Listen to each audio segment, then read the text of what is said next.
books can open up a world of imagination and even can get you to dress up. Because today, Kiyaya wanted to dress the part.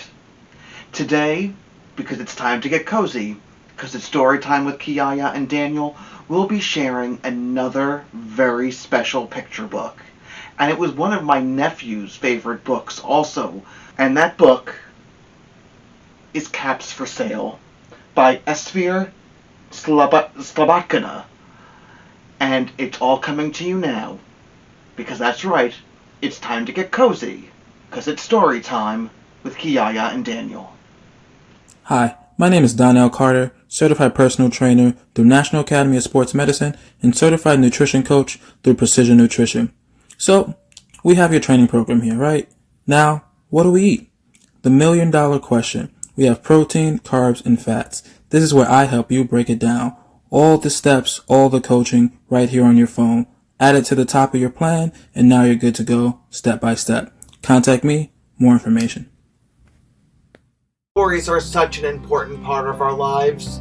Join my friend Kiyaya and I for Get Cozy, because it's story time with Kiyaya and Daniel, where we share some of the greatest picture books and chapters from children's and young adult literature to inspire you to keep embedding literacy into your days.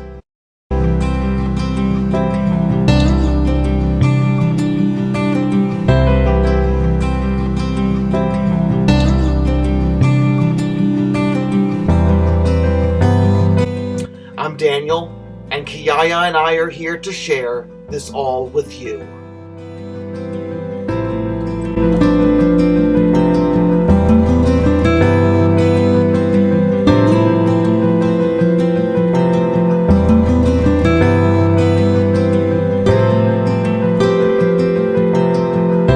Caps for Sale, a tale of a peddler, some monkeys, and their monkey business. Told and illustrated by Esphyr Slobodkina. Yes, I do like your hat. And your tuxedo. You really are looking like the peddler here. Anytime. You've shown me up this week, Kiyaya.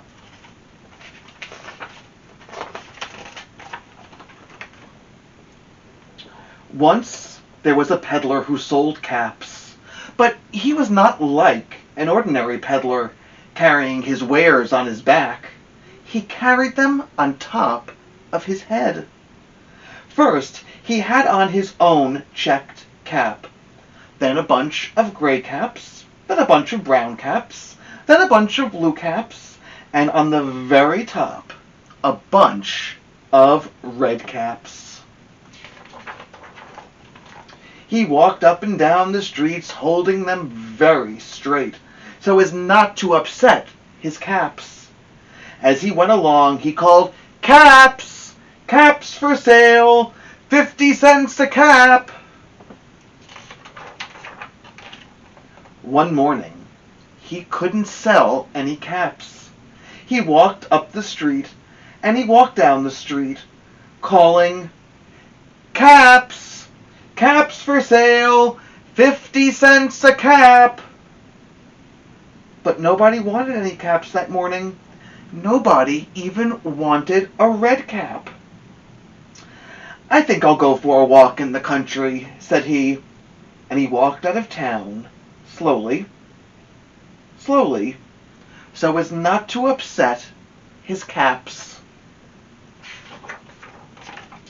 He walked for a long time until he came to a great big tree.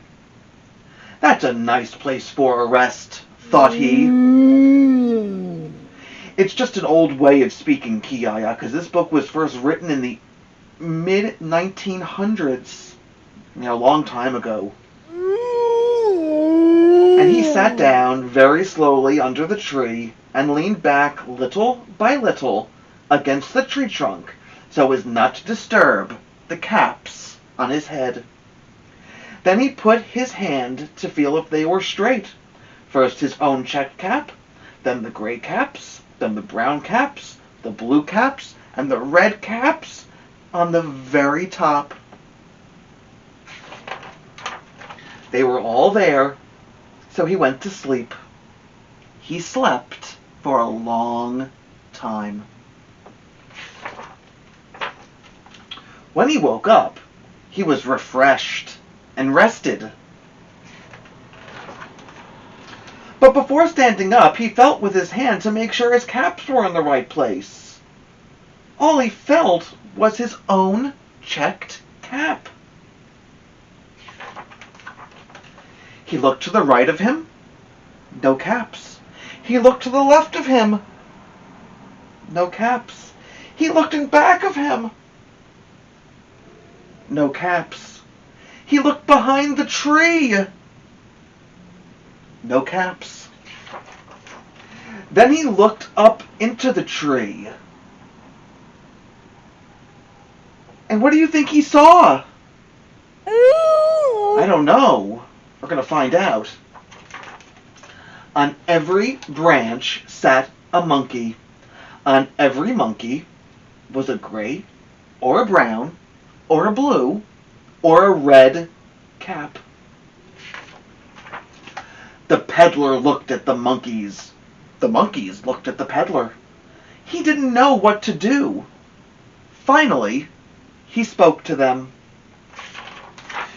"You monkeys, you," he said, shaking a finger at them, "you give me back my caps." But the monkeys only shook their fingers back at him and said, "Tss." This made the peddler angry. So he shook both hands at him and at them and said, "You monkeys, you give me back my caps." But the monkeys only shook both their hands back at him and said, "Tss." Now he felt quite angry. He stamped his foot and he said, "You monkeys, you better give me back my caps." But the monkeys only stamped their feet back at him. And they said, "Tss." By this time, the peddler was really very, very angry. Yeah, wouldn't you be angry?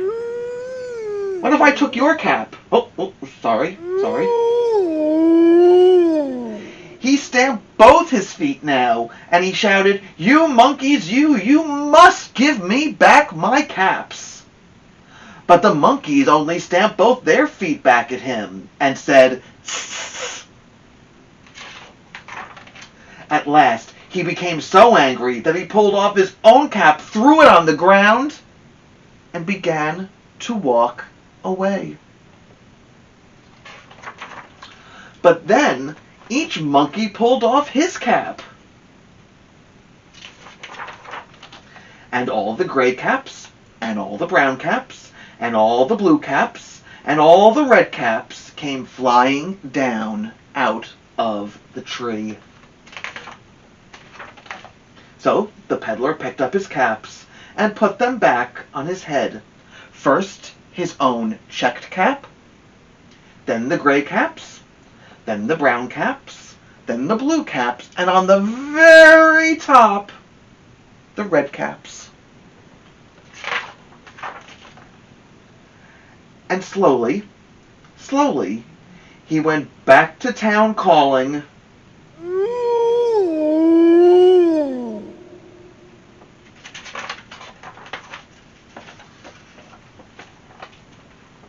"Caps for sale.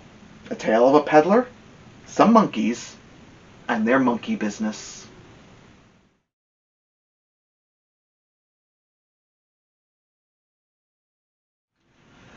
We hope you've enjoyed Caps for Sale, a tale of a peddler, some monkeys, and their monkey business. This was always one of my favorite books. Yes, Kiyaya, I like your outfit. But you only have one cap. Yeah, you can take part in the activity this week, too. Kiyaya said that he only has one cap, and he's got all these other caps that he's missing. So, let's fix that, because it's time to get crafty. And today, you can use this template which is available to download on our website, www.stitchingwolfdesigns.com, to design your own colored caps. What patterns and color combinations would you make the caps that the peddler would sell? Help Kiyaya sell his wares. Share them on our social media at Stitching Wolf on Facebook and Instagram, or email them to us at getkozy@stitchingwolfdesigns.com. We hope you continue to stay safe and healthy, and we'll be back again for another episode when it's time to get cozy. Story time with Kiyaya and Daniel.